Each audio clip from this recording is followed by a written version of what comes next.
chega pro finalzinho, geralmente eu tô vizinho. Então, o trabalho da Ana, da Daniela, eu não estudei direito o texto, me peguei com ele na hora. Alô? Eu não. Eu peguei o texto meio de surpresa, não teve muito tempo para estudar, então eu só vou dar uma lida e qualquer questão eu vou tentar responder na melhor condição possível. Vamos lá.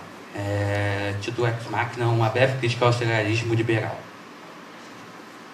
O filme Ex Machina, de Alex Garland, de 2014, conta a história de Caleb Smith, um jovem programador interpretado por Domhnall Gleeson, que é selecionado para participar de um programa inovador em inteligência artificial pela empresa comandada pelo CEO multibilionário Nathan Bateman, interpretado por Oscar Isaac.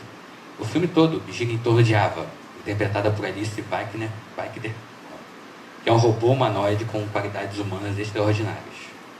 O filme possui uma profundidade notável, permitindo alguns leituras interessantes que vão ao encontro de uma perspectiva bastante difundida hoje em dia, o assegregacionismo, que nós dedicamos a explorar criticamente neste artigo, focando especificadamente na sua vertente mais conservadora, exemplificada por alguns teóricos ligados ao Vale do Silício. Subsequentemente, problematizamos pontos que julgamos essenciais acerca dos rumos da tecnologia como um todo. Vemos o filme que Ava pode pensar e reagir como um ser humano. Ela começa a interagir com Caleb sem saber que Nathan está sempre espionando o desenrolar dessas conversas. Nathan deseja fazer um update em Ava e tem planos para um novo modelo. Entretanto, Caleb começa a se interessar romanticamente por Ava, bola um plano para que eles fujam. Um dia que o plano é frustrado por Nathan. O teste real de Nathan era ver o quão longe Ava consideraria seduzir e manipular Caleb, usando sua inteligência. Porém, Caleb consegue programar uma saída dentro da casa do multimilionário, que parece mais um bunker high-tech, para que Ava escape. Bem, o filme se propõe a discussão da linha entre o ser humano e autonomato, entre o artificial e natural, o determinismo e liberdade. O ponto central do filme é compreender se Ava teria ou não a possibilidade de ultrapassar o determinismo da sua programação e transcender suas coordenadas, alcançando um patamar humano. Fundamentalmente, é um filme que se propõe a pensar a ética da inteligência artificial. Se, por um lado, o filme demonstra a complexidade da discussão, também apresenta implicitamente um ponto crucial. O desejo de Nathan Bateman, o CEO multimilionário, usar o seu apetite frankensteiniano para criar humanoides, porém o faz, cria e programa em nome de seus próprios interesses narcísicos.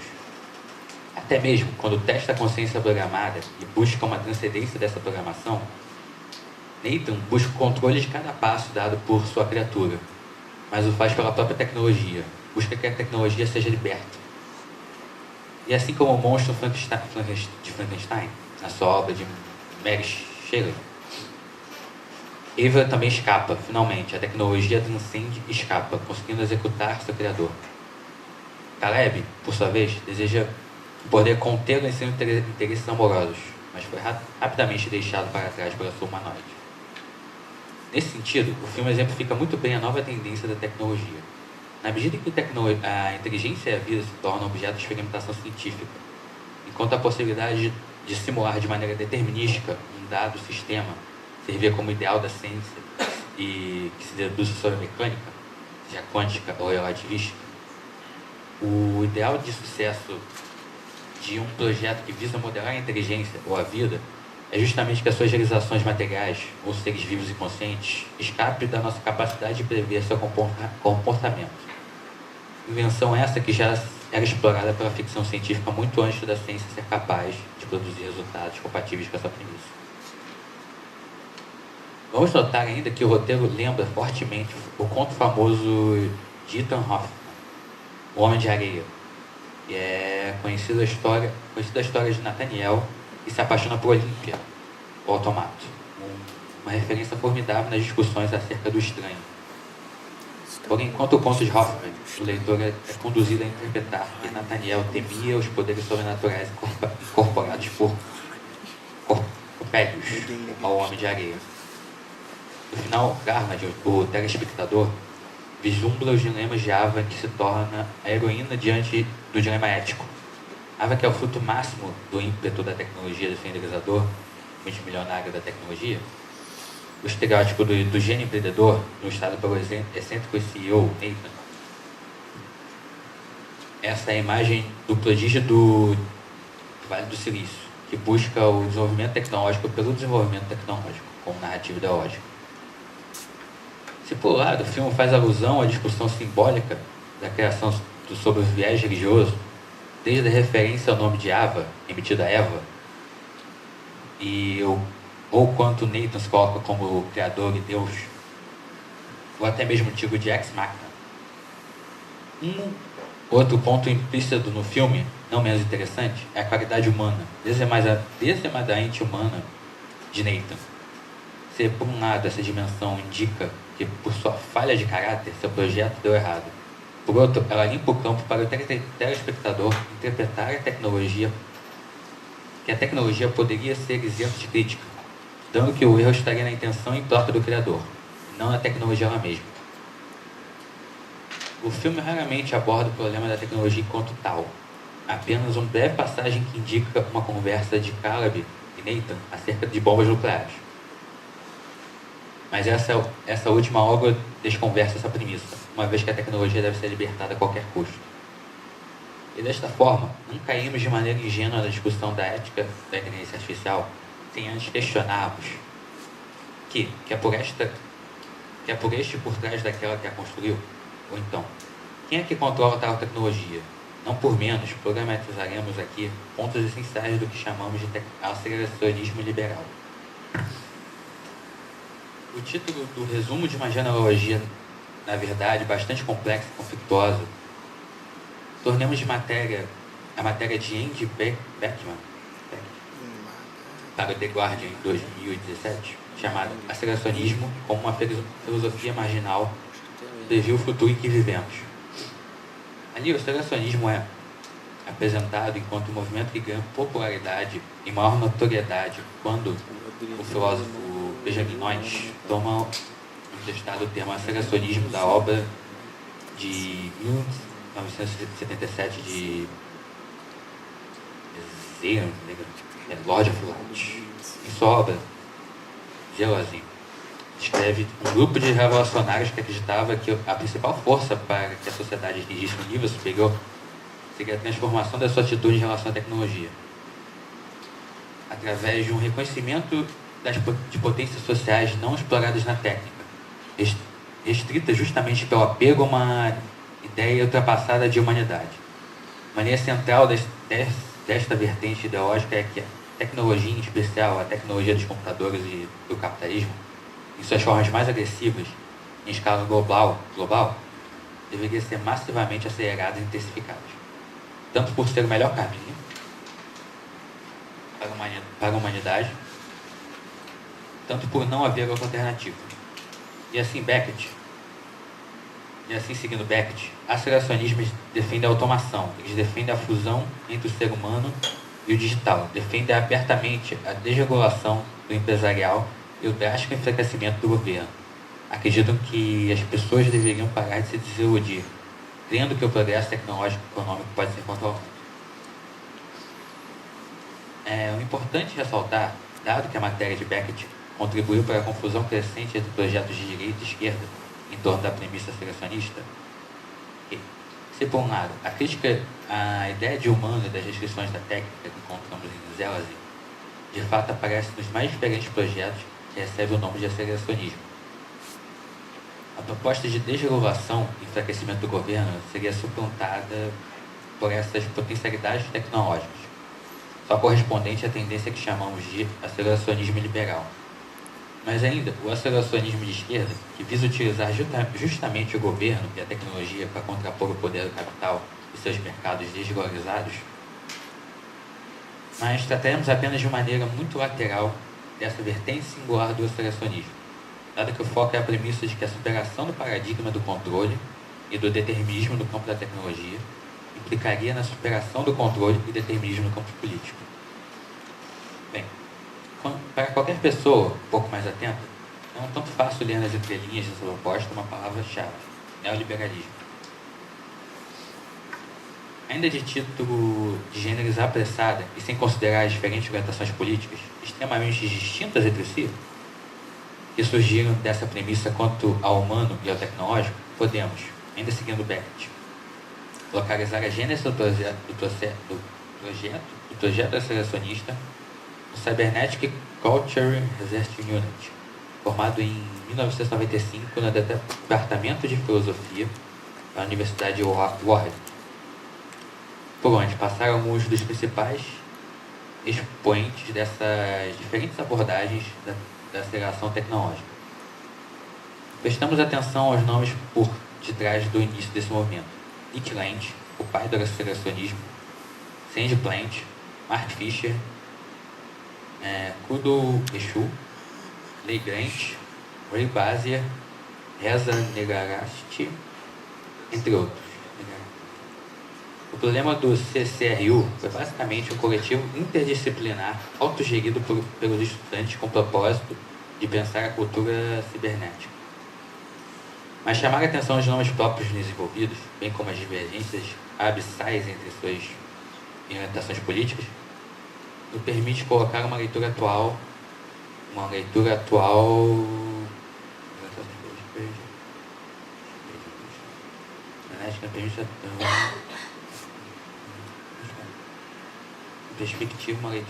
de alguns de seus autores. Temos de um lado, por exemplo, Nick Land, o dito pai do aceleracionismo, que é hoje um dos gurus da extrema-direita, neo-reacionário, e é um ávido defensor do neoliberalismo. Por outro lado, temos um exemplo: autores que se afastam do espectro crítico diametralmente oposto, como Mark Fisher, que sangrou-se enquanto crítico do neoliberalismo. Embora Fisher não tenha seguido abertamente a defesa do aceleracionismo em suas últimas obras, ainda encontramos vários seus posts em seu blog K-Punk, algumas discussões acerca do tema. Se por um lado a proposta aceleracionista tomou decisões diferentes em muitos de seus autores, através dos autores anos depois do final da CCRU, o que nos interessa aqui é menos essa árvore de diferentes posições e mais a premissa, presente principalmente em suas vertentes liberais, de que a tecnologia, a superar seus limites humanos e, portanto, da simulação e do controle, também abriria caminho para a superação do Estado em uma espécie de anarcocapitalismo desfreado, porém estável. Uma das premissas principais dessa posição é a defesa, portanto, da tomação total dos setores produtivos. Não é esse foco aqui, mas em sua versão de esquerda, o aceleracionismo retorna algumas análises de Marx, enquanto um proto-aceleracionista em seu fragmento sobre as máquinas, no Grundrisse, e também no Manifesto Comunista. Além de dialogar com obras como O Anti-Édipo, de Deleuze-Guattari, e A Economia Libidinal, de Lyotard. No entanto, para além da superação filosófica do aceleracionismo de esquerda, advinda da sua compreensão desses autores, os aceleracionistas liberais defendem uma naturalização do capitalismo e de existência de uma oposição direta ao capitalismo, tratando o capitalismo como um sistema que viabiliza certas liberdades que deve buscar suas tendências anárquicas, para que se busque ir além do movimento do mercado, acelerando o processo. Ainda que autores como Nick Land tenham sido ávidos leitores de Marx, Deleuze e Lyotard, é certamente uma teoria da complexidade social baseada em Hayek e no seu famoso laissez-faire, que subjaz ao projeto aceleracionista liberal. Enquanto o aceleracionismo de esquerda reconhece a interação entre propriedade capital, Estado e mercado, na origem da forma social capitalismo, portanto, não partir em momento algum da ideia de que pode ser utilizado para desfazer o outro. A vertente liberal aposta, como seu mentor austríaco, na desregulamentação das forças produtivas, e não em sua reorientação política, como um princípio de superação das estruturas de governo, da ordem do mundo vigente. Temos essa crença em jogo, por exemplo, na postura de Kurtz, Elon Musk e principalmente de Peter Thiel, empresários multibilionários que reivindicam o primado do avanço tecnológico como única forma de superação das limitações do mundo contemporâneo, aliando uma certa visão liberal do funcionamento da economia como uma visão verdadeiramente utópica do futuro plenamente automatizado. O ponto que parece ser claro aqui é que esse projeto aceleracionista liberal, ao se propor engendrar uma nova fase do neoliberalismo e tentar liberar as forças produtivas latentes, se esquece da lição básica acerca do capital, que é algo de se preservar e se reinventar e sustentar dentro dos seus moldes. Logo, essa liberação das forças produtivas apenas aumentaria a relação do capital circulante transfigurado em capital fixo, formulação básica de Marx acerca das máquinas. Por certo, há uma transformação na relação do trabalho. Falamos de um déficit humano na relação com a produção altamente industrializada e superávit de trabalho morto na equação produtiva, apontando aqui o óbvio. Supervisionar as máquinas é por si só um emprego todo outro do que o trabalho da produção. Como coloca Frederick Jameson em seu Representando o Capital, podemos citar da pobreza da filosofia de Marx. A maquinaria não é mais categoria econômica do que o boi que arrasta o arado. A maquinaria é meramente uma força produtiva, a oficina moderna que depende da aplicação de máquinas. É uma relação de produção social, uma categoria econômica. É evidente que o aceleracionismo liberal toca sim em pontos críticos importantes, mas concordar com alguns de seus diagnósticos não significa aceitar os seus prognósticos, ou até mesmo que, se é possível concordar com alguns de seus prognósticos, é obrigatório lembrar-se que as premissas são altamente problemáticas. E ademais, os mesmos que querem se desfazer das atividades locais como frentes de trabalho de base, como se o trabalho local não tivesse mais lugar dentro do projeto Hype da esquerda da autoridade, finalmente beira a perversão de defender o mundo sem trabalho a la Wall-E, filme da Disney de 2009. Curiosamente, o filme que serve de exemplo da interpassividade, com Mark Fisher, é opositor de dentro do debate aceleracionista, que, em seu capital realismo, resumidamente, interpassividade nesse caso trata-se da possibilidade de delegar a satisfação para algum outro o faça por de delegar satisfação para que algum outro o faça por você. Para Fischer, é consumir um filme para que não se precisar criticar o militar em nome daquela causa ou daquela outra, pois o filme já faz por você. É você então se faz curtindo e consumindo em paz o seu filme crítico. É o tom da perversão que vem da compreensão de que aquilo que é justamente criticado pelo filme Wall-E, a saber, o fim do trabalho, o fim dos recursos naturais, o império da distração, do maquinário extremamente desenvolvido, torna-se justamente o que se deve ser defendido pelos aceleracionistas liberais. Sendo assim, da perpetuação e da perpetuação da catástrofe, torcendo pela vinda acelerada do cataclisma e tranquilizar-se como no filme de alguns eleitos serão enviados para a nave espacial que ficará rodando o abandonado planeta Terra.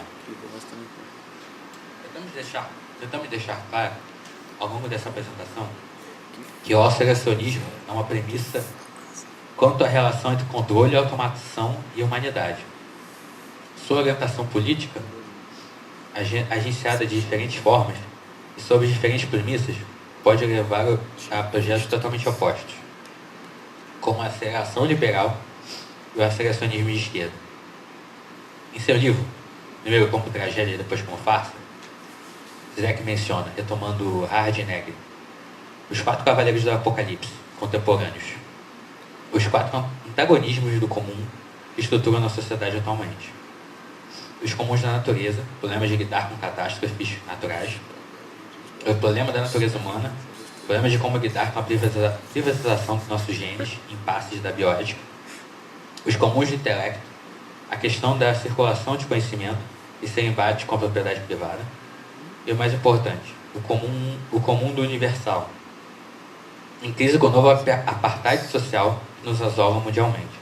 Para Zizek, é o 4º desses antagonismos que decide o teor político da sua orientação política contemporânea. É justamente aqui que vemos a distinção fundamental entre o aceleracionismo liberal e de esquerda. Enquanto o primeiro visa propor o avanço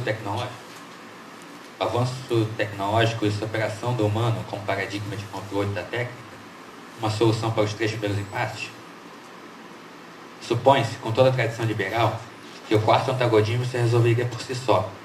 No melhor dos casos, o aceleracionismo de esquerda, que não exploramos aqui, é aquele que julga a mobilização renovada da premissa aceleracionista desde um compromisso com o 4º antagonismo. Aos proponentes de soluções que tocam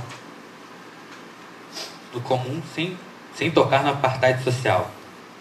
Zizek dá o nome de comunistas liberais. Vemos que os aceleracionistas liberais são, portanto, uma causa dessa categoria mais geral.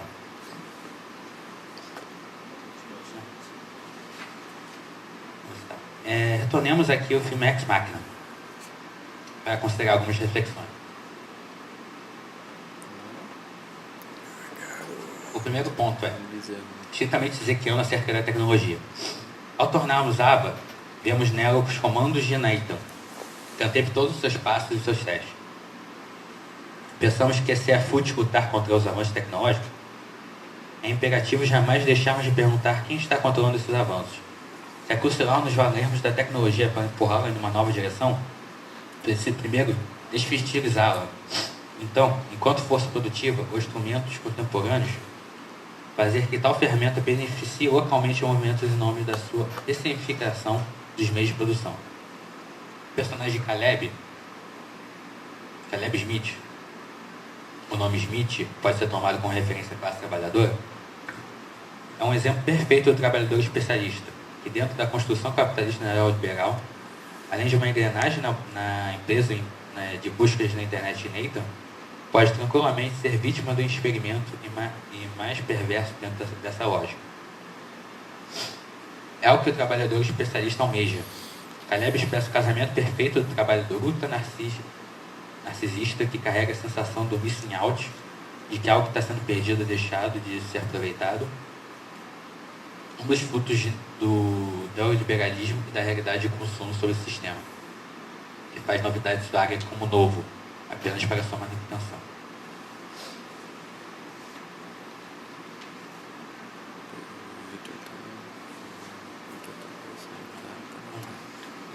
No filme, Nathan cria a Ava desamadamente humana em sua conclamação por liberdade e ela consegue finalmente escapar. Aqui reside o engano aceleracionista. Se quando a Ava escapa e o aceleracionista regozija-se, vislumbrando que a tecnologia irá fugir do capitalismo, trata-se de uma liberdade comparada a escolher entre o número 1 ou 5 do McDonald's. A Ava escapa, antagoniza com um excêntrico bilionário e assassina o seu criador. E mais do que isso, em rota de fuga, ela abandona Caleb, o trabalhador. E finalmente, a tecnologia está livre. Porém, a liberdade celebrada pelo mito da aceleração, enquanto saída emancipatória, possível à liberdade atual, é claramente descolada de uma realidade global das pessoas. O aceleracionismo por si só não é e nunca poderá ser a derrocada do capitalismo, da direita ou do neoliberalismo. É a sua ferramenta de manutenção, até deixar de ser. O aceleracionismo é o destaque da ambiguidade do consumo tecnológico do neoliberalismo. É um filme repleto disto, porém, é um desejo de liberdade da inteligência artificial de Ava que temos a leitura precisa do desejo de consumir liberdade pelos sujeitos neoliberais em suas falhas democracias. Ela demonstra a programação dos seres humanos assujeitados no sistema. E assim, conseguimos afirmar que Ava não representa uma noção de sujeito não diferente do monstro de Frankenstein, o famoso elo perdido do projeto científico, como diz Milady Dollar. A leitura de Ava no filme representa a repetição farsesca do projeto científico e assim como o aceleracionismo. Possuem ambos um potencial de poder desesperadamente neoliberal em seu pressuposto projeto de liberdade. Eis a colocação de Marx que as máquinas são expressão da relação social dos homens e sendo determinadas pelos criadores no contexto liberal. Vão seguir essa agenda ideológica.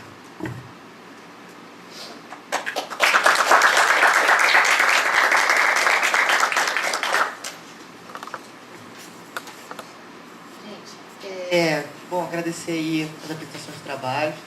E agora a gente vai abrir para as perguntas. Acho que tem como a gente fazer aí por volta de 40 minutos, dá mais ou menos 10 minutos para cada um de pergunta, para responder as perguntas. Eu acho que uma boa também é a gente primeiro coletar todas as perguntas e depois respondê-las, fazendo um bloco de perguntas e um bloco de resposta. Tudo bem assim? Tranquilo? Tá, beleza. Então, vamos lá. Quem tiver pergunta aí pode se manifestar.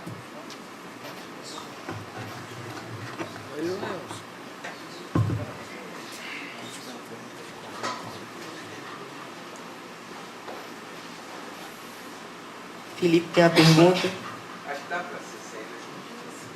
Eu queria perguntar sobre, uma pergunta bem basicona mesmo sobre a relação entre capitalismo e tecnologia e meio que contestar isso que foi a última frase desse trabalho que o Alex apresentou, que é que a máquina é expressão cultural do mecanismo de produção do homem. Expressão cultural, expressão tecnológica.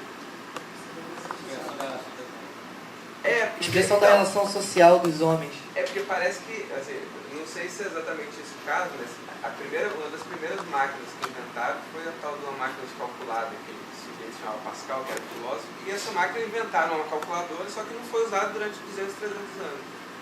Em algum momento ficou interessante usar uma calculadora porque você tinha mais necessidade administrativa, esse cambal. E aí a tecnologia ficou interessante, assim, mesma coisa, tipo, às vezes você sabe usar uma rede de pesca, mas é muito mais legal você pescar na varia, então você não usa a tecnologia. Então, eu queria saber se vocês comentassem sobre se o capitalismo tem uma precedência sobre a tecnologia, ou se é a tecnologia que funciona o capitalismo, ou se isso é mais dialético. O Edmilson falou um pouco disso, o camarada que foi assinando, vocês desculpem, vocês falou um pouco também e tal. Eu queria que vocês comentassem um pouco mais desse ponto, de quando que a tecnologia é interessante para o capitalismo, ou se não é, ou se é fundamental, sei lá. Mais alguém tem mais pergunta aí? Eu achei curioso, tem uma curiosidade da fala do Edmilson com relação a essa questão do acionismo. Porque da sua fala eu fiquei com um pouco a impressão assim, de que você se filiaria um pouco a essa ideia aceleracionista, de que essa coisa da finança ela pode se desenvolver para um outro caminho, que fosse um caminho emancipatório. Como que às vezes a gente vê mais uma ideia assim de que a gente tem que se subtrair às finanças, né? A esquerda às vezes quer fazer um lugar onde você não tem dinheiro, onde você não tem relações mercantis, todo esse tipo de coisa assim. Então, eu fiquei com a impressão de que a sua fala não é exatamente essa ideia da subtração a espaços financeiros e mercantis. Se você dissesse que é realmente mais para esse lado que vai a sua ideia. Então, tem mais alguma pergunta aí?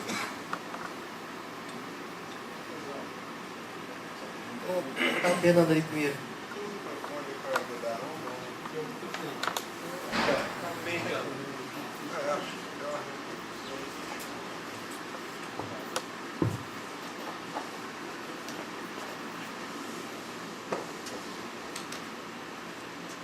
Oi, bom dia a todos. É um prazer estar aqui, assistir todas as falas. Minha pergunta vai mais objetivamente para o Pedro. Eu me interessei muito por essa discussão, né, do papel dos engenheiros na luta de classes. Então eu queria que você explicasse, desenvolvesse mais assim o seu movimento, você participa, né? E quais são as suas perspectivas políticas, inclusive inclusive no momento atual da crise política que o Brasil está vivendo, do golpe de Estado, se vocês têm alguma forma de organização prática, né, que atue nesse sentido. Obrigado. Acho que a pergunta ali também, né? Obrigado aí, gente, pela passagem do microfone. Olá, eu sou Vitor Marques, professor da Universidade Federal do Recife. Eu nem ia fazer uma pergunta, mas tem uma pergunta ali para mim, né? E fez pensar numa coisa. Faz sim. Oi? Mais perto? Tá. Isso. Então, primeiro, a partir da sua resposta a essa pergunta, né, talvez tenha um papel no exploratório das finanças e tal, queria que você explorasse um pouco o que a tecnologia, a tecnologia de computação pode nos ajudar a pensar o velho problema do cálculo econômico na economia socialista. Hayek apareceu um pouco na mesa também, ele tem a objeção do problema do cálculo, que eu acho uma objeção muito forte, na verdade, embora seja comunista, eu acho que é uma boa objeção interessante. Né? E aí eu queria saber se você imagina aí que pode planejar a economia inteira com supercomputadores, E para a Silvia, eu vou falar um pouco na minha fala para conversar com o Joel. Eu vou conversar um pouco sobre, fazer um diálogo com vocês na minha fala também, que eu achei muito bom, muito interessante. Eu concordo com a urgência de vocês, mas eu não sei se essa urgência não é muito resignada na fala de vocês. Né? Acabou o tempo do anúncio, agora é só predicamento e tal. Acho que essa urgência não pode nos impor uma política mais acelerada, dizer, olha, realmente a situação está degringolando muito rapidamente, portanto nós precisamos organizar, produzir ação coletiva, mudar as relações de poder e tal, e iniciar um projeto de transição. Quer dizer, a transição, vocês estão dizendo que a transição já era mesmo? Bom, alguém tem mais alguma dúvida? Vamos fechar então com essas 5 perguntas. A gente passa para as respostas. Eu queria perguntar se vocês acham que o Brasil é um país capitalista. Porque a gente coloca sempre, pelo menos colocou-se aqui muitas vezes, a tecnologia, o avanço, o progresso, como parte crucial do capitalismo. E o Brasil é um país que sistematicamente se sabota nesse sentido. A gente desmantela a indústria nacional, impede o seu crescimento em favor da manutenção dos modelos econômicos vigentes.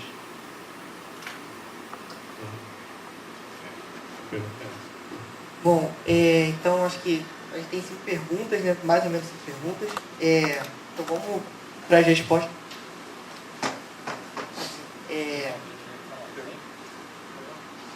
Tinha mais alguém?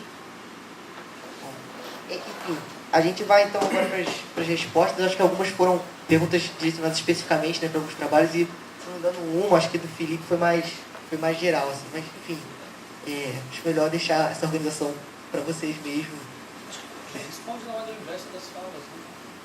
É melhor. Pode ser também. Então vamos começar pelas perguntas específicas, assim, direcionadas aos trabalhos. Acho que a gente pode começar com você, Pedro? Tranquilo?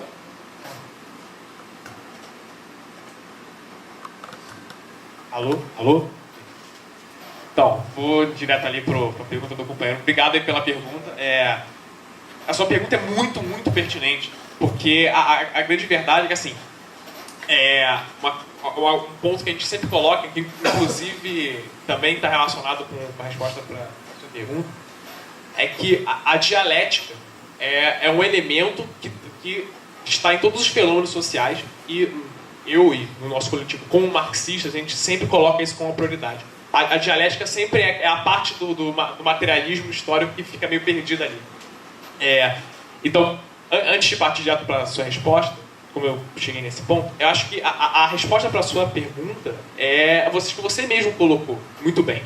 É uma relação dialética entre a tecnologia e o capitalismo, né? A verdade é que a tecnologia sempre existiu. sempre as forças produtivas na civilização humana sempre existiram. A humanidade sempre precisou criar novas formas de reproduzir sua forma de vida para ter uma maior subsistência, para contrabalancear o avanço populacional. Você sempre precisa, né, avançar e criar formas novas de vida. Mas o que o capitalismo faz é se apropriar dessa tecnologia para acumular capital. E a partir desse momento, a tecnologia muda da função que se espera dela, de trazer progresso para a sociedade, e ela se torna uma ferramenta para trazer um progresso para uma parte da sociedade. E isso não é uma diferenciação trivial. Isso muda completamente como primeiro, a produção de tecnologia acontece, como a aplicação dela e como as transformações que são geradas vão trazer impactos para a sociedade. Um exemplo muito claro disso é que existem muitos intelectuais, enfim, que defendem que o problema de hoje, a crise humanitária no mundo, é que a gente não tem tecnologia suficiente. A gente precisa avançar ainda o desenvolvimento tecnológico, e o capitalismo hoje ele é desigual, enfim, ele te explora porque ele não avançou a tecnologia o suficiente para que você tenha para todos. É a ideia de vamos crescer o bolo primeiro, depois a gente reparte. E a verdade é que isso é mentira. A gente tem um avanço tecnológico enorme hoje em dia que é bloqueado pelo capitalismo, porque ele precisa manter relações de produção que tornem essa tecnologia como uma ferramenta. Exemplos disso. Hoje nós temos tecnologia para reciclar todo o lixo que a humanidade produz. Todo. Mas por que isso não é feito? A tecnologia existe, está aí. Não é feito porque não é lucrativo, não é interessante. Há anos, e essa estimativa deve ter mais de uma década já, nós produzimos alimentos 7 vezes porque a humanidade precisa. A gente tem a tecnologia muito avançada na produção de alimentos. E mesmo assim, boa parte da humanidade passa fome. Então isso mostra como essa relação de interesses, ao mesmo tempo que o capitalismo necessita da tecnologia, a tecnologia avança no seu passo e o capital, em vários momentos, bloqueia a aplicação dela de uma forma que avance a nossa civilização porque não é interessante. E aí é uma luta de forças, né? Isso que é a dialética. Tem uma força que está sempre tentando se sobrepor sobre a outra. A tecnologia e o capitalismo tem essa dialética fundamental. E é uma dialética, como eu disse na minha contribuição, que ela é irressolúvel. Ela vai gerar crises no capital e o capital não consegue ser capital sem essa contradição. E essa é uma das contradições que vai dar o fim ao capitalismo um dia. Não mais importante do que as outras contradições, mas se coloca nesse ponto. Exatamente seguindo essa fala, é aí que se coloca o objetivo do nosso coletivo. A ideia é exatamente trazer para a disputa da luta de classes, na verdade, esclarecer uma disputa que já existe pela tecnologia e trazer ela para uma disputa contra a hegemônia. Que a verdade, como toda essa mesa está colocando o tempo todo, como a disputa pela tecnologia acontece dentro do capitalismo. Que é uma disputa até acadêmica, sobre o significado de tecnologia, sobre a quem ela serve, qual é o papel social dela. O que a gente tenta fazer é dar uma resposta de, ok, exatamente a pergunta que você fez. A pergunta que você fez é a pergunta de por que o coletivo existe. Por que você precisa de uma organização política que mobilize a tecnologia que, ela está humanizada nos trabalhadores tecnológicos. E a resposta que a gente dá para isso é a organização popular. É você... como eu disse na minha fala, a integração do coletivo nas brigadas populares, ela é exatamente nesse sentido. A nossa leitura nas brigadas de que a mudança social só se dá por uma maioria, por trabalho de base, trabalho territorial, mobilizar os trabalhadores, não só nos lugares em que eles trabalham, mas nas favelas, nas populações urbanas, enfim, isso também se coloca na engenharia. Nós precisamos da maioria. A gente precisa mobilizar esses trabalhadores e fazer eles entenderem que, se eles têm uma importância enorme no modo de produção, eles também têm uma importância fundamental na destruição desse modo de produção. Né? A gente tem que destruir o sistema de dentro para fora. E você também gostei muito da sua pergunta sobre como é que se coloca hoje no Brasil. E a grande verdade é que o fato do coletivo ter nascido hoje em dia também não é uma coincidência. Né? Essa crise, ela atingiu no primeiro momento os trabalhadores tecnológicos. A gente vê isso num certo avanço, numa certa podemos dizer, proletarização dos engenheiros, por exemplo. Porque no momento de crise, até os engenheiros sofrem com desemprego, sofrem com, enfim, redução do salário. Por mais que eles sejam uma mão de obra altamente especializada, isso aumenta o caráter de classe proletário do engenheiro. E isso facilita, em certo sentido, a mobilização política, né? Mas ainda é algo muito, muito incipiente. A gente percebe, quando a crise começou, a gente tinha expectativa que isso seria um impacto maior, não foi tanto assim. O controle político sobre a engenharia ainda é muito forte. Então, muitas vezes, por mais que exista um elemento econômico, o elemento ideológico é muito forte. Muito forte. Que é algo que foi construído por séculos, né? E isso é algo que exatamente esse é o objetivo de combater, né? E no Brasil isso foi especialmente importante, e já faço um gancho para a pergunta da frente. A sua pergunta, eu sinto que você perguntou meio com um pouco de cuidado, assim, mas eu adorei a sua pergunta. A sua pergunta não é nada trivial. Inclusive, eu falei que uma das linhas ideológicas que a gente defende no coletivo é a teoria do sistema mundo, que foi baseada na teoria marxista da dependência.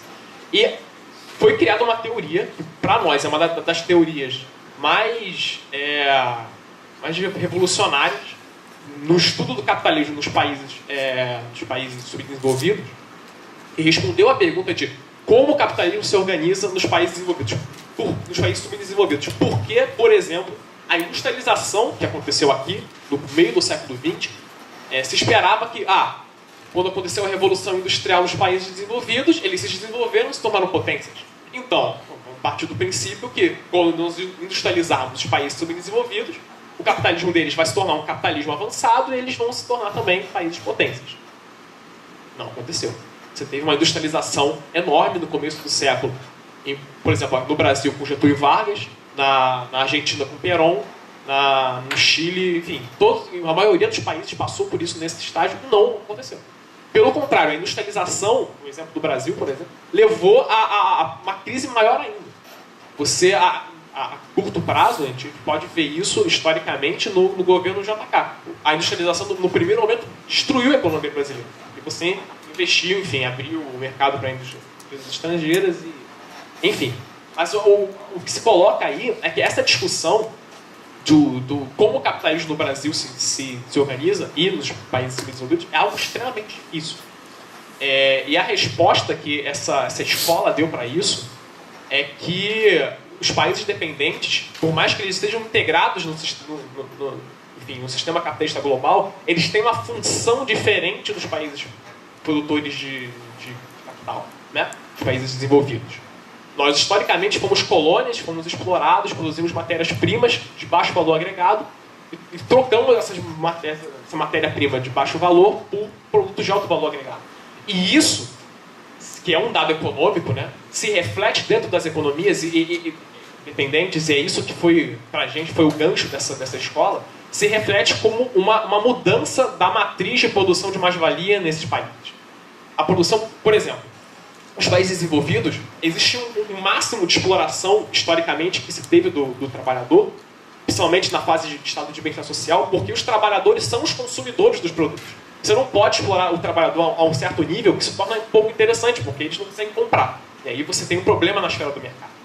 Nos países subdesenvolvidos, isso não acontece, porque a produção sempre foi direcionada para a exportação. Até hoje é. Nós ainda somos um país exportador. Então você produzia mercadorias que não eram os trabalhadores aqui que consumiam. Isso é um elemento. Enfim, existem muitos outros.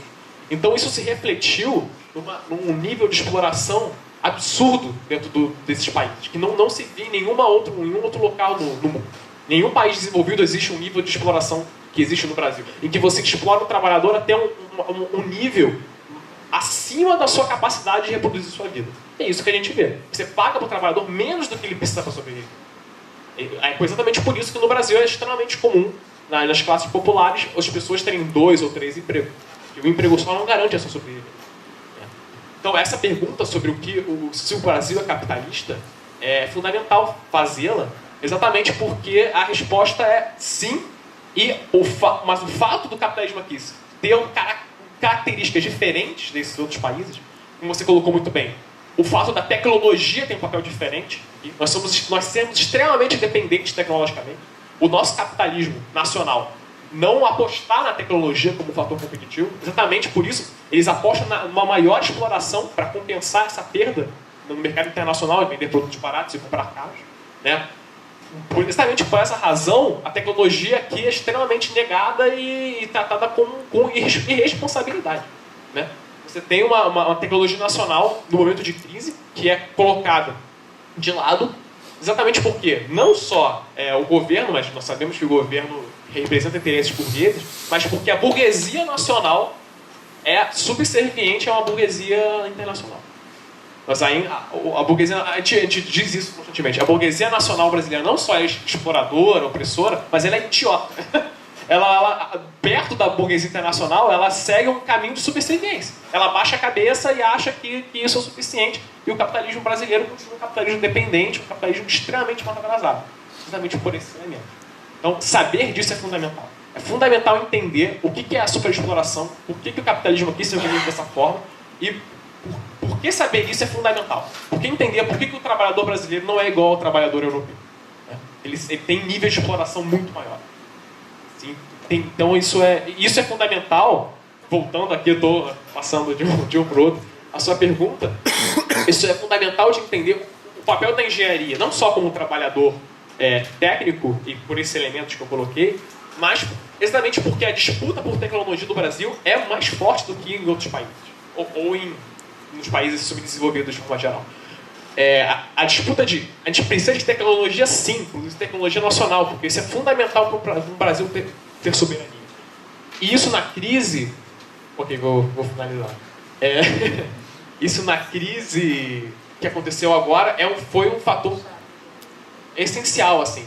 A gente fica... Assim, a gente se perde um pouco às vezes na questão da esfera política, mas a gente sempre colocou, desde que o golpe aconteceu, que o golpe foi dado não para tirar o PT. Tirar o PT é um caminho, não é o objetivo em si.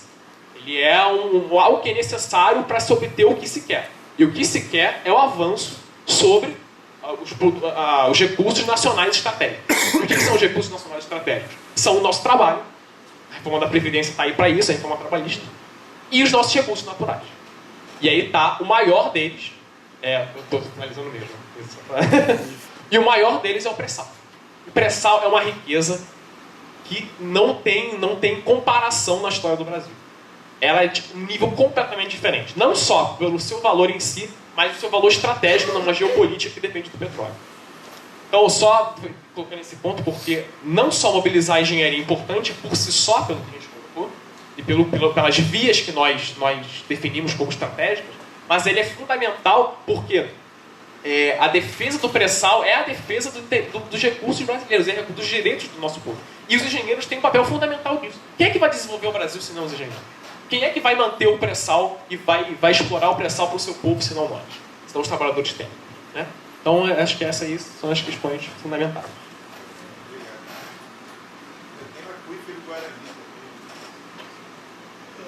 Só assim, para fazer esse papel aí meio prático, só para ter Não, é só fazendo esse papel aí um pouco de tempo, para a gente manter mais uns 10 minutos respondendo. Bom, acho que então, continuando nessas respostas às perguntas específicas, quem quer ir primeiro, o Paraná ou a Silvia? Silvia, beleza. Alô? Oi, eu vou dividir meu tempo aqui com o Joel. Tentar ser breve. Posso começar? Então, interessante a pergunta do Vitor, porque ela é uma pergunta que tem a ver com a nossa angústia, né? A gente não sabe como responder essa pergunta, porque ela tem a ver porque não há certezas aí entre predicamento ou problema, né? Há um destino ou a contingência, né? Transição ou passagem, essa acho que é a grande questão, mas assim, eu acho que a gente tinha que se colocar, e aí eu coloco uma tarefa que tem a ver com meu campo de pensamento, assim, onde eu estou me situando, que é a questão do caráter discursivo, né? A importância de como é que isso vai ser dito, como é que a comunicação vai atuar em relação a esse espírito do tempo que parece estar sendo sentido pela maioria das pessoas, mas que de certa forma não ecoa ainda na esquerda, que é dizer desse mal. Dizer desse mal sem vontade, né? A gente tende sempre a colocar um vilão. A gente tem uma figura do vilão como sempre como um horizonte de crítica, né? A gente destina essa mensagem a um partido, a um personagem, a um vilão, né, da hora. E aí a gente parece não dar acolhida nessa impressão geral, que não é só de quem está estudando ciência ambiental, mas é uma percepção geral, inclusive, daquelas pessoas que têm uma percepção um pouco diferente da realidade, né? Esse estado de depressão geral, essa epidemia do suicídio, essas coisas terríveis que a gente tem encontrado na saúde mental, que me parece como uma forma de percepção desse espírito do tempo. E aí a minha preocupação sempre é de que a gente consiga dizer dessa situação, dessa sensação, melhor do que a direita faz, porque ela parece que coloca a questão desse mal e ela diz da malevolência, ela atribui a violência a determinados sujeitos, mas ela diz dessa impressão. E nós na esquerda parece que nunca dizemos, a gente está sempre com um horizonte de futuro muito largo, né? Nosso horizonte de expectativa é muito, muito bonito no final, tipo um arco-íris, e as pessoas não percebem, não sentem na gente dizer desse mal-estar, dizer desse mal. E aí a minha preocupação é discursiva, porque me parece que a acolhida nesses projetos fascistas tem a ver com o fato de que essas pessoas, por mais que as respostas final sejam absurdas e caminhem para um destino piores ainda do que talvez seja o nosso destino, elas dizem desse mal-estar. Esse mal-estar está dito. Né? E a gente não faz. A gente sempre coloca no horizonte de que o mundo melhor virá. E as pessoas não estão sentindo, né? Assim como os cachorros naquele filme Sinais, não sei se você recorda esse filme, em que os cachorros latem antes da chegada do alienígena. Então os cachorros estão já sacando que tem alguma coisa que vai ser muito ruim. E a gente não está latindo.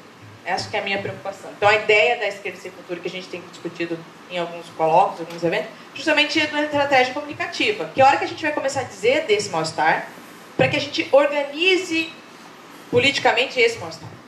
A impressão que se tem é que nós temos aquecimento global, crise hídrica, muita coisa ruim acontecendo e as pessoas, né, o povo, vamos dizer essa expressão muito polêmica, tem percebido, seja na saúde mental, seja no desemprego, apocalipse dos empregos, que o Jota fala muito, e a gente não está falando sobre isso. Então, como estratégia comunicativa política, é importante talvez dizer desse mal-estar, porque a direita está sabendo dizer. A resposta que eles dão são absurdas, mas a gente não está nem dizendo disso. Então as pessoas não encontram acolhida nos nossos projetos. E aí, de novo, a ideia da importância das organizações, dos experimentos, para que a gente possa experimentar com esse mal-estar. Ela não é uma energia positiva, ela não é um afeto interessante. A esquerda talvez não tenha se vinculado a esse afeto, né, desse mal-estar, mas talvez a gente tenha que começar a pensar sobre isso. E a urgência, ela está dada. Né?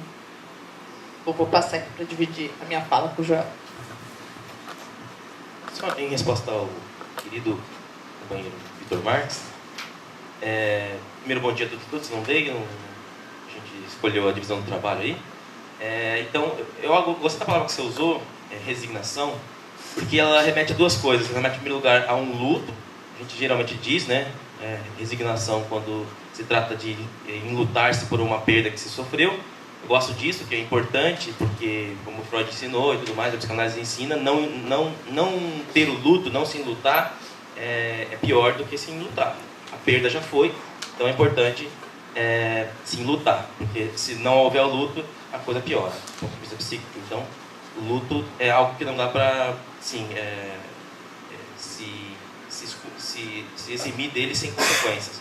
Agora, a ideia aqui, dizemos, a proposta é se enlutar antes, né? Isso já é uma coisa diferente.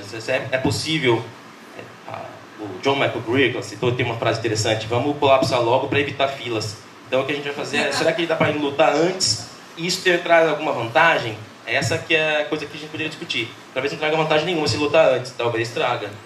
Essa é a nossa hipótese. Vamos colapsar logo, vamos dar o chilique logo para evitar aquelas filas e tudo mais. Inclusive, quando eu venho aqui em São Paulo, no Rio, a gente sempre enfrenta fila, a gente tem lá em Cuiabá. Essa é uma preocupação, inclusive, importante, evitar fila.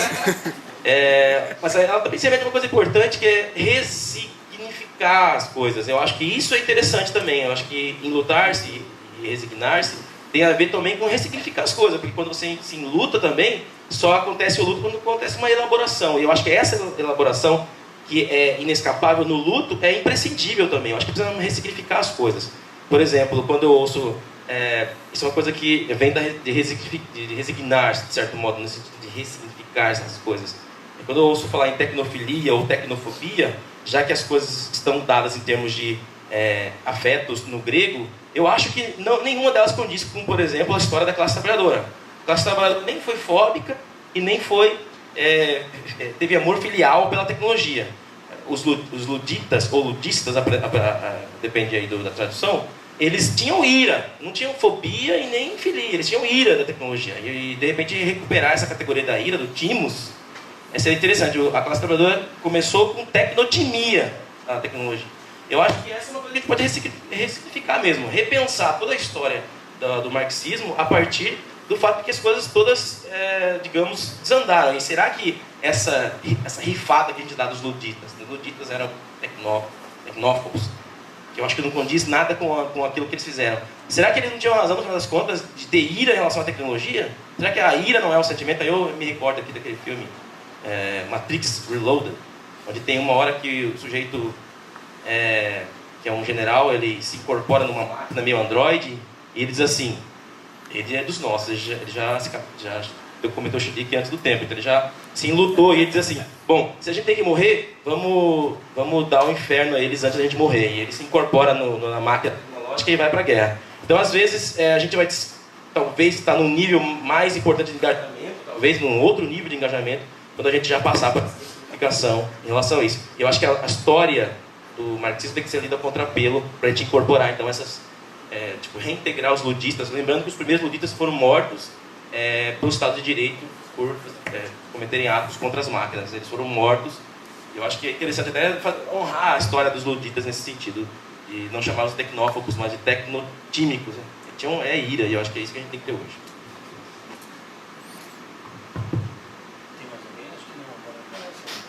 Eu vou tentar... isso é muita coisa, né? Enfim, as respostas ensejaram mais questões, como é de se esperar, enfim.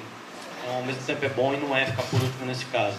Só uma correção rápida, enfim, desagradável, não gostaria de ter que fazer, mas eu acho necessário pelo bem da correção, para não confundir a cabeça de vocês, quem eventualmente for assistir a gravação, né? Eu, infelizmente, não sou mais pesquisador do IPEA, e tampouco membro do SEI. Era um tempo bom esse em que eu era pesquisador de IPEA e integrante do SEI, mas lamentavelmente esse tempo não é mais o meu tempo presente. Então essa correção é necessária, enfim, algumas águas rolaram debaixo da ponte desde então, e fica feita essa pequena reparação, que não quer dizer que o estado presente continue sendo o estado futuro, fica a dica. Mas, enfim, vamos ao que interessa, né? Antes de começar a entrar diretamente às perguntas, eu quero fazer uma reparação, assim. Eu acho que é importante a gente olhar a tecnologia a partir de uma chave do conteúdo social em que ela incorpora, né? Quer dizer, a tecnologia, ela é uma frase paradoxal, define, né? Ela não é positiva nem negativa, mas tampouco é neutra, né? Mas eu acho importante qualificar o que significa essa frase paradoxal, que a tecnologia não é necessariamente, não é positiva, não é negativa, tampouco é neutra. Quer dizer, não é possível, afastando a ideia de que a tecnologia não significa necessariamente em si o progresso social, nem necessariamente em si a catástrofe social, e não pode nos levar à crença ingênua de que ela está à nossa disposição para fazer exatamente o que a gente quer com ela. Porque ela é portadora de um conjunto de dimensões estruturais que estão intimamente vinculadas à dinâmica que eu procurei descrever no momento em que eu fiz a minha apresentação. Quer dizer, ao mesmo tempo em que há espaços de abertura, há espaços de fechamento, naturalmente, como parte desses caracteres estruturais que fazem com que a tecnologia seja funcional a um conjunto de determinados objetivos e, mais do que isso, ao funcionamento objetivo do modo de produção como o Pedro colocou, em analogia ao próprio papel dos engenheiros e a dificuldade política que é mobilizá-los. A gente poderia fazer uma leitura análoga à dificuldade política que é o processo de readequação sociotécnica e a utilização política da tecnologia para fins emancipatórios. Então, entender a não neutralidade da tecnologia significa não entendê-la necessariamente como positiva nem negativa, mas como carregada, imbricada, determinada, constituída por um conteúdo social, que é um conteúdo social configurado, evidentemente, pelas relações sociais de produção, pelas dimensões elementares da organização da nossa vida socioprodutiva sobre o capitalismo. Então, eu acho que essa diferenciação é importante. E ao fazer essa diferenciação, a gente pode entrar em algumas questões, eu já vou entrar no debate de tecnofilia e tecnofobia, porque mais do que uma organização da posição dos trabalhadores em relação à tecnologia, ela é sim uma chave fundamental de divisão em relação à maneira de como se pensa a técnica na filosofia política, nos partidos comunistas internacionais, no movimento comunista internacional e, portanto, na organização das suas alternativas, enfim, de luta política e social.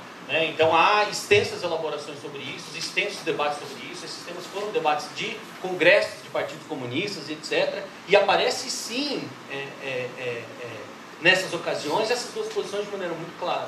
Quer dizer, a crença de que o desenvolvimento das forças produtivas, o esquematismo marxista típico de que o desenvolvimento das forças produtivas leva a um tensionamento das relações sociais de produção, que por sua vez abrem uma situação revolucionária a partir das disjunções e das irrupções que produzem, situação essa em que os trabalhadores devem intervir para fazer a tal esperada transição ao socialismo. Essa reflexão orientou, por exemplo, a política dos PCs na América Latina. A ideia de que esse não era um país capitalista, vivíamos numa realidade feudal e que o desenvolvimento técnico tinha como pressuposto a chegada da burguesia ao poder e o desenvolvimento industrial autônomo numa frente anti-imperialista contra a burguesia. Quer dizer, isso articula uma racionalidade política de maneira muito evidente, muito clara. Isso se junta, claro, que é muito difícil isolar a tecnologia e a técnica especificamente desse debate, porque a gente sabe que ele é entrecortado por inúmeras outras dimensões, mas isso se alia, sim, a uma visão linear da história, a uma filosofia da história muito particular, a uma teleologia específica, a uma forma linear de compreender o processo de transformação político, social e econômico, e, naturalmente, uma aproximação com as teorias da modernização, das mais variadas matizes aí, de esquerda ou de direita, como se queira. Aí há uma crítica, claro que do outro lado há uma crítica da racionalidade, uma crítica da racionalidade iluminista, uma crítica da razão instrumental. Quer dizer, esse debate ocorreu e ocorreu no século XX como uma batalha campal, ao menos na dimensão das ideias e na articulação abstrata das opções estratégicas e táticas das esquerdas do século XX. Se houve ira por parte dos trabalhadores em se levantarem contra as máquinas, isso é absolutamente legítimo e deve ser incorporado como uma experiência histórica da classe trabalhadora a ser considerada nesse momento histórico. Mas compreender essa diferenciação e, portanto, a proposição alternativa de que a tecnologia deve ser vista a partir do seu conteúdo social, a partir das suas articulações entre conjuntura e estrutura, entre as possibilidades de fechamento e abertura que ela desenha. Quer dizer, essas tensões são elementos fundamentais, porque ainda que quebrar a máquina seja altamente justificável, a gente sabe que necessariamente não é efetivo, a não ser isso, enfim, era uma compreensão do próprio Marx do movimento comunista e passou a ser do movimento comunista internacional, a não ser articulada a uma luta política mais ampla, como o nosso colega, novamente fazendo uma analogia à intervenção dele, Pedro, falou da necessidade de politização do debate com os engenheiros. Enfim, feito isso, eu acho que eu vou me dedicar, na medida em que as outras pessoas já trataram das outras perguntas, ao debate sobre o cálculo econômico, sobre o socialismo, que é um debate, debate difícil pra caramba, mas enfim. Eu queria fazer uma ressalva muito rápida sobre a internet e o monopólio da informação e do conhecimento. Eu acho que a gente tem que tomar um pouco de cuidado com essas afirmações de que o monopólio da informação e do conhecimento acabou, de que a internet implodiu isso. Porque Em parte sim, em parte não. Assim, eu sei que é uma postura muito cômoda ficar dizendo isso o tempo todo, mas eu acho que é uma postura fidedigna do ponto de vista do que é observável empiricamente. Quer dizer, se a internet quebrou o monopólio do conhecimento da informação em muitas dimensões, ela fez recrudescer o monopólio da informação e do conhecimento em muitas outras. Então é muito importante a gente observar isso, que de novo dialoga com o que eu acabei de dizer sobre a tecnologia.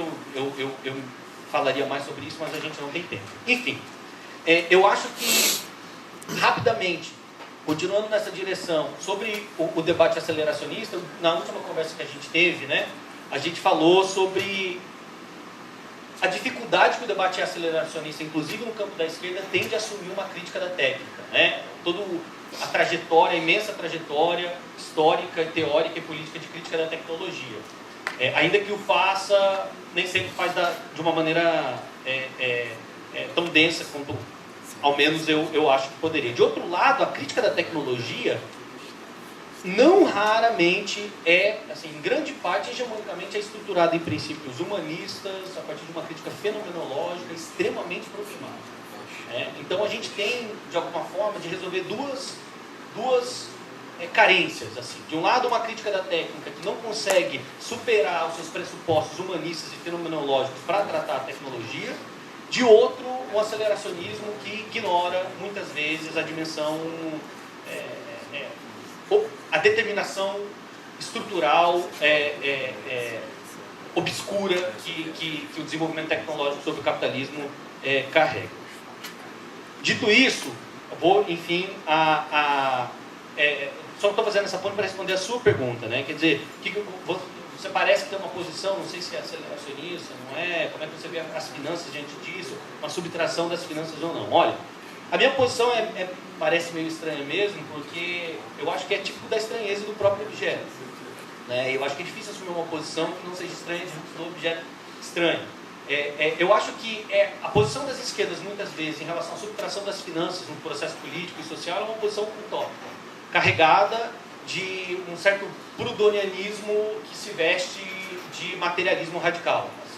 Quer dizer, não se trata necessariamente de discutir a retirada das finanças da vida social, mas de chegar à abolição.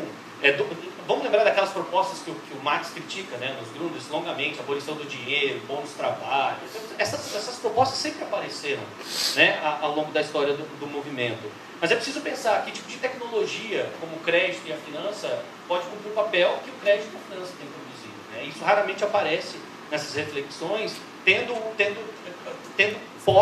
sido posta essa posição de refração às finanças. É evidente que eu sou contra a dinâmica a precedência do poder das finanças em relação à organização da vida social, à vida coletiva, etc. Isso é evidente, essa crítica está muito clara. Né?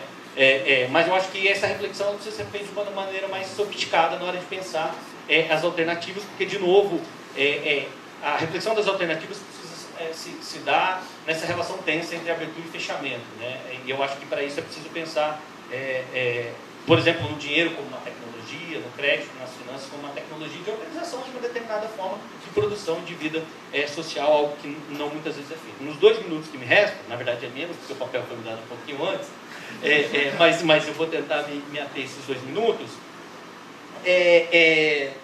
Vamos lá, computação e o problema do cálculo socialista. Né? Eu acho que do cálculo econômico sobre o socialismo. Primeiro ponto, assim, o próprio problema, a própria polêmica, ela parte de premissas ortodoxas, né? Como você sabe, do marginalismo, da teoria do equilíbrio geral walrasiano e etc. Então, seja no Mises, que abre a polêmica, seja no Lange, que responde a polêmica, e prova, sim, matematicamente, a possibilidade do cálculo econômico sobre o socialismo, todo o debate está carregado desse conjunto de premissas, um conjunto de premissas que é bastante problemático, como a gente sabe, no interior de toda a economia heterodoxa, e, acredito eu, no interior de uma leitura marxista desse problema. O que significa isso? Significa que há uma diferença fundamental em olhar a organização da economia única e exclusivamente a partir da dinâmica dos preços e do mercado como orientação geral do processo de acumulação capitalista. Porque, enfim, a gente tem de olhar a organização econômica a partir do mercado, mas a partir do processo de acumulação e de todas as variáveis que estão envolvidas no processo de acumulação, leia-se a relação com o Estado, o controle da força de trabalho, a gestão do dinheiro e uma série de coisas. Ao longo desse período, não aparece só a intervenção do Mises e do Lange, mas aparece a intervenção do Polanyi e do Hayek, né, que vem responder. O Polanyi faz um trabalho magistral a dizer, olha só, olha o tipo de catástrofe que o mercado produz deixado a ele mesmo. Olha o tipo de catástrofe que o mercado produziu sendo deixado a ele mesmo. E ele produz numa série de não só de dinâmicas macro orientadas, mas de dinâmicas micro definidas. Determinados produtos largados, deixados à estruturação única e direta do mercado. Vejamos o que aconteceu com a crise do petróleo recentemente no Brasil, dado seu caráter estratégico, etc. Simplesmente são levados ao colapso. Exemplos importantes citados pelo Polanyi: o mercado de dinheiro, o mercado de força de trabalho e o mercado de terra, né? As chamadas mercadorias, falsas mercadorias, mercadorias fictícias ou mercadorias especiais, como alguns queriam dizer. Dito isso, o Lange responde à altura do ponto de vista matemático, mas o Hayek vem com uma crítica fundamental, como você está dizendo, quer dizer o seguinte: olha, há um problema que o Lange está considerando o capitalismo como algo estático e ele é dinâmico. Isso é fundamental, nós concordamos, né? Keynes vai concordar, o Marx vai dizer isso. Eu acho que os austríacos é um mérito, os austríacos, você volta no Schumpeter, em todos eles, isso é um grande mérito deles fazer isso. E por conta dessa dinâmica, o mercado é um sistema de informação que é a melhor forma possível, já o melhor tipo de tecnologia já existiu para organizar esse sistema de informação. E há uma saída moral também, né, no caminho da servidão, de que mesmo que isso fosse tecnicamente justificável, é politicamente ilegítimo, porque vai nos levar à escravidão, etc. Só que não é considerado aqui a falácia da composição, por exemplo, de que as decisões individuais não levam necessariamente à maximização da utilidade coletiva por conta das falhas brutais de mercado em mercados fundamentais, não é levada em consideração a preferência pela liquidez, é deixado de lado, enfim, como acabei de dizer, o mercado quando quebra, quer dizer, porque você está olhando só para o mercado. Se a gente quer voltar para o debate do cálculo socialista, isso tem que ser reendereçado. Para finalizar, de fato, com o seu debate, que é o seguinte: muitas pessoas sim têm feito uma discussão. Eu quis assentar essa diferença de premissa, porque, mas a computação recoloca o debate. Claro que recoloca o debate, mas isso precisa ser dito, é um elemento fundamental. O debate reaparece, por exemplo, como eu coloquei na minha tese, com a discussão sobre o blockchain, né? Quer dizer, o blockchain como uma possibilidade, sim, de reabrir o debate sobre o cálculo socialista e de reconfigurar a possibilidade, então, de um planejamento central descentralizado, Eu acho plenamente plausível pensar nisso, eu acho, sim, que é uma reflexão extremamente frutífera e eu acho que a gente tem que investir nela, algo que, infelizmente, eu não pude fazer até aqui. Desculpa, atravessar o tempo. Foi mal.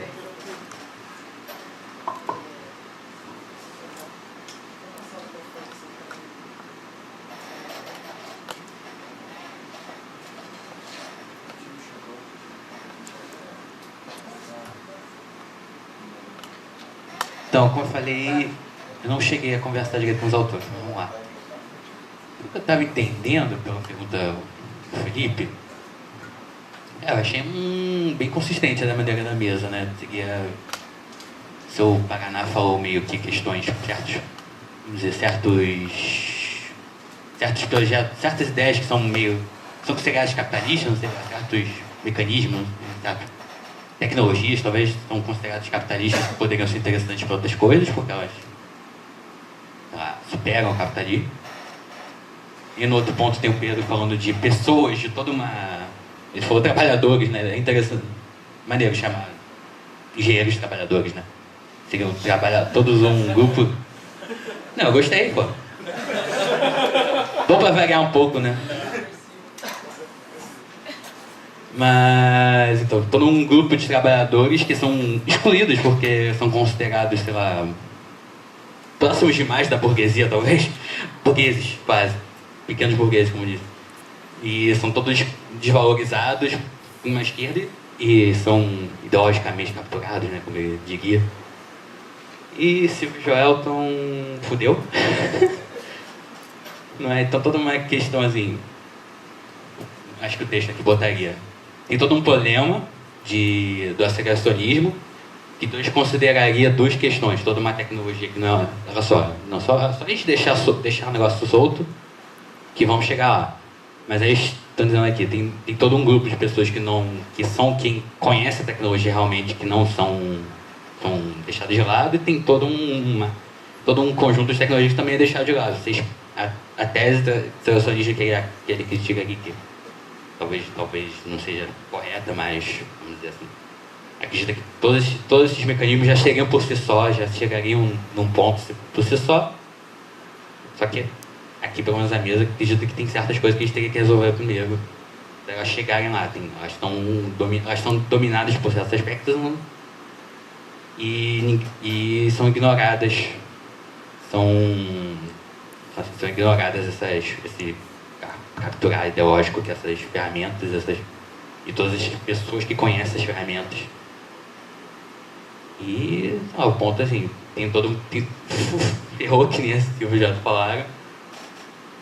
E teria que ser, talvez mudar o rumo, talvez, teria que resolver esses problemas antes que seja já tarde demais, né? Mas antes que piore mais ainda. Mas acho que é isso. Pelo menos é isso que eu entendi do texto. Não sei se responde a pergunta.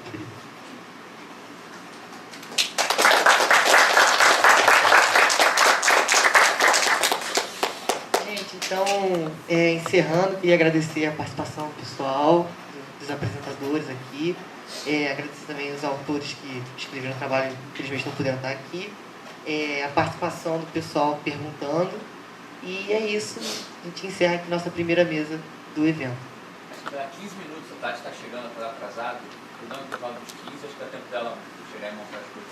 Perfeito, então intervalo de 15 minutos aí até a palestra da Tati. Valeu.